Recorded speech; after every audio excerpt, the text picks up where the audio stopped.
ఆరంభించినప్పుడు. రెండవ దినవృత్తాంతాలు 34 మొదటి 4 వచనాలు.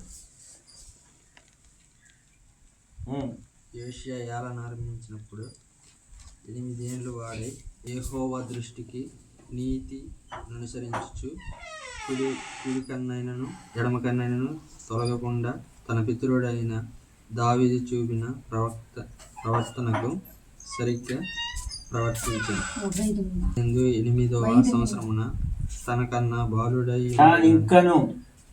తానింకను బాలుడై ఉండగానే అతడు తన పితరుడైన దావీదు యొక్క దేవుని యొద్ద విచారించుటకు పూనుకొనిన వాడై 12వ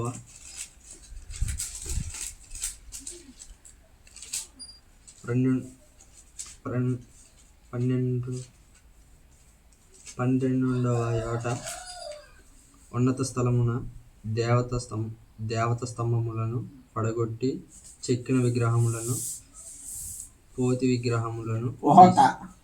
పోత విగ్రహములను తీసివేసి యూదా దేశమును యెరూషలేమును పవిత్రము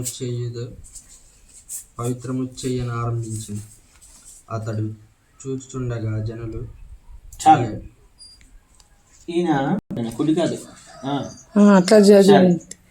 ఇక్కడ ఎవరి గురించి చెప్పాడు? యోషియా. ఈ యోషియా ఎవరి కుమారుడు? ఆమోను కుమారుడు. ఆమోను ఎవరి కుమారుడు? మనషే కుమారుడు. మనషే హిజ్కియా కుమారుడు. ఈ యోషియా చాలా మంచి రాజు. ఎన్ని సంవత్సరాలు దేవుని నమ్ముకున్నాడు?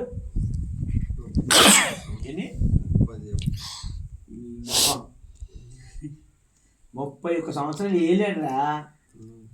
కానీ 8 ఏండ్ల వాడే 3వ వచనం ఏమన్నాడు?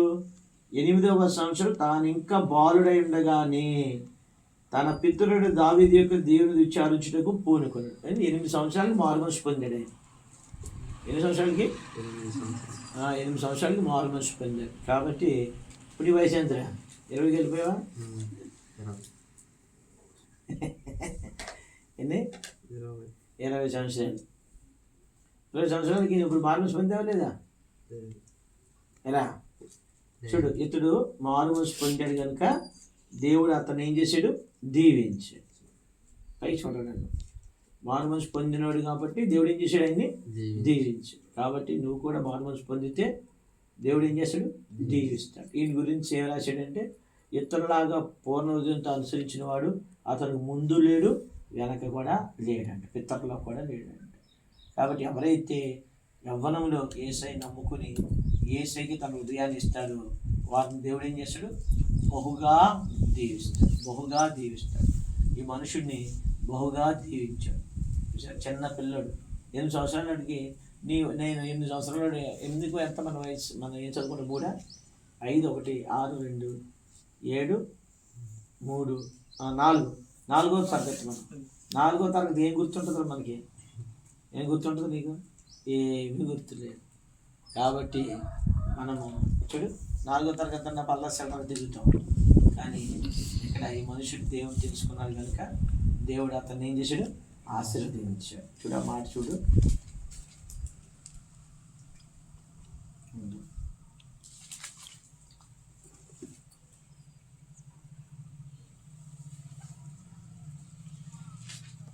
ఒకటి, దేవుణ్ణి పూజ చేయడమే కాదు, తర్వాత ఏం చేశాడు? విగ్రహాలన్నిటిని ఏం చేశాడు? తీసివేశాడు.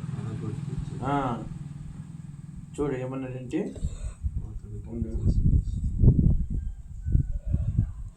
చూడు 27 వచ్చిన చదువు, 34-27.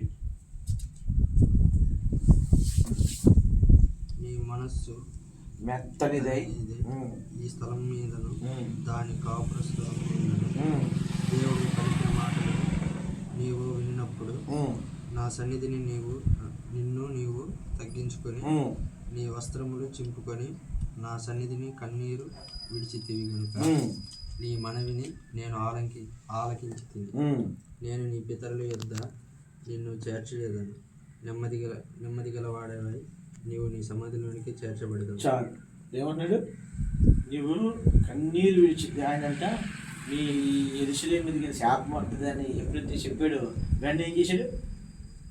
ఏం చేశాడు చూడు, బట్టలు చించేసుకుని అయ్యో బొగ్గు పోసుకొని కన్నీరు విడిచాడంట. అయ్యో ఒక రాజు పోతే పోని అనుకున్నాడా?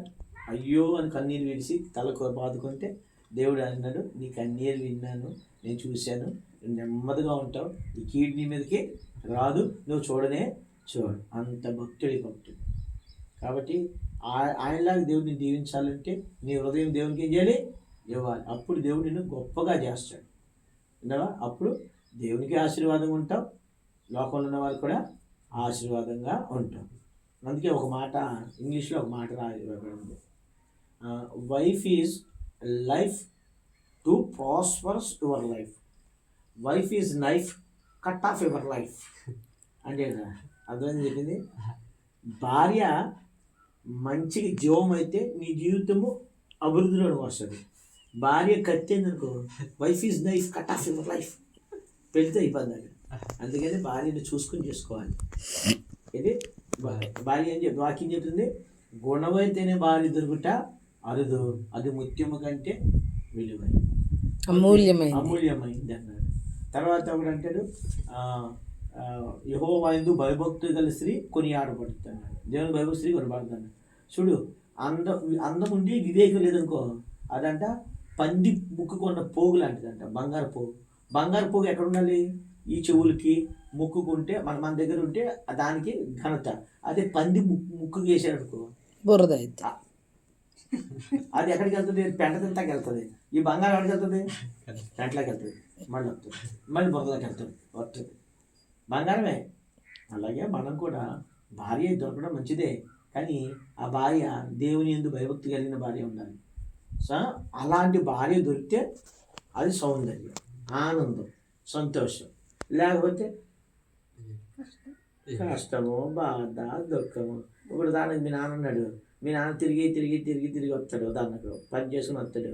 మీ అమ్మ గయ్యాలి, ఇంకా భయంకర గయ్యాలి అనుకో, అప్పుడు అమ్మ ఏం అన్నబెట్టాడు, ఎవడు వండుతాడు పడుగా అన్ననుకో, అది పరిస్థితి.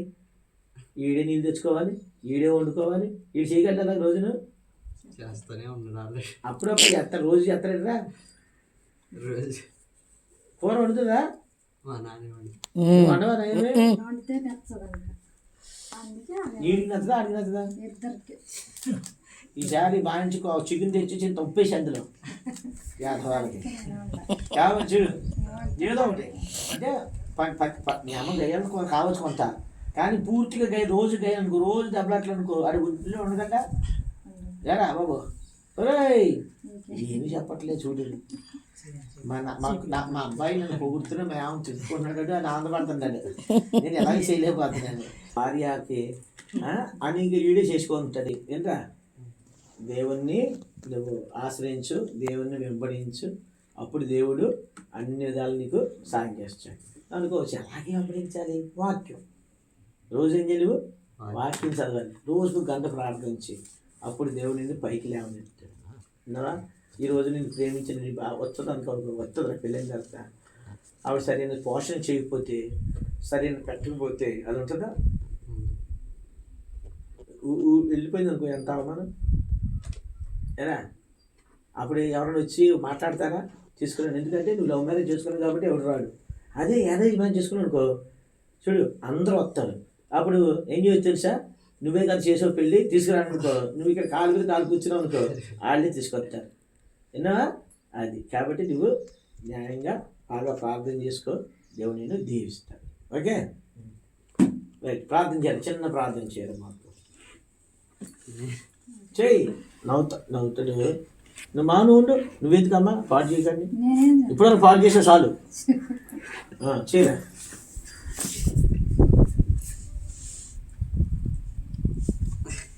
మోకరించు, చెయ్యిరా, తప్పే ఉంది, ఏదో చెయ్యి, ప్రార్థన నేర్చుకోవాలి, ఏం లేదు, పైకి మోకరించు.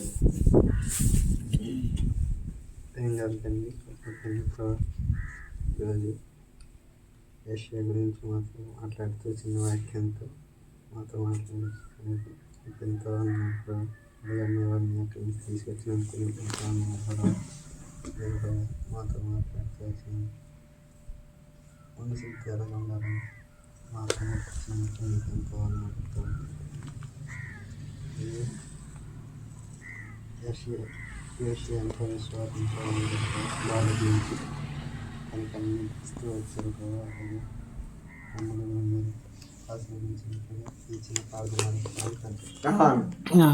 మా ప్రేమ కలిగిన మా ప్రియమైన తండ్రి, మీ కుమారుడైన యేసుక్రీస్తు ప్రభువారిని ఉండటంగా చెల్లిస్తూ మీ పాదం మీదకు వచ్చాం.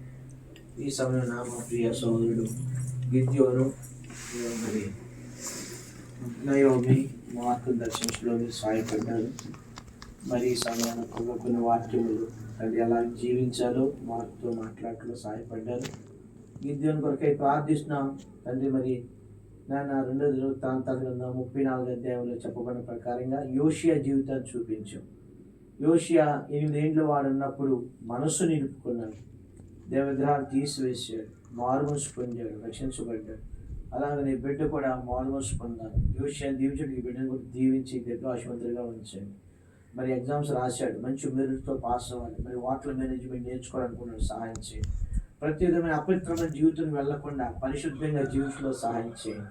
యోసేపు లాగా తండ్రి దానియేలాగా జీవితంలో సహాయం చేయండి. గిద్యోను హస్తాలు మీరు బలపరచు. నయోమి కొరకై ప్రార్థిస్తున్నాం, సహాయం చేయండి. విశ్వాస వెలుగులో సహాయం రూతు, మన గోవిందు, మేరీ జోన్స్ కొరకై ప్రార్థిస్తున్నాం, సహాయపడమని కోరుతున్నాం. తిరిగి కుటుంబాన్ని మీరు దీవించి ఆస్వాదించండి. వారి పంటల పొలాలు ఆస్వాదించండి. వారి కొరకై ఇల్లు కట్టుకున్నారు గవర్నమెంట్ వారు, మరి మిగిలిన మీతో కూడా ఇల్లు కట్టుకోవాలి కాబట్టి సహాయపడమని కోరుతూ మమ్మల్ని అందరినీ మీ చేతులకు అప్పచెప్పుకోవచ్చు. యేసుక్రీస్తు ప్రభువారి నామమున బట్టి ప్రార్థిస్తున్నాము తండ్రి. ఆమేన్. ఓకేనా? Praise Lord. Praise Lord. చెయ్యాలి ప్రార్థన, సిద్ధపడుకోవాలి. పెట్టి వెళ్దాం.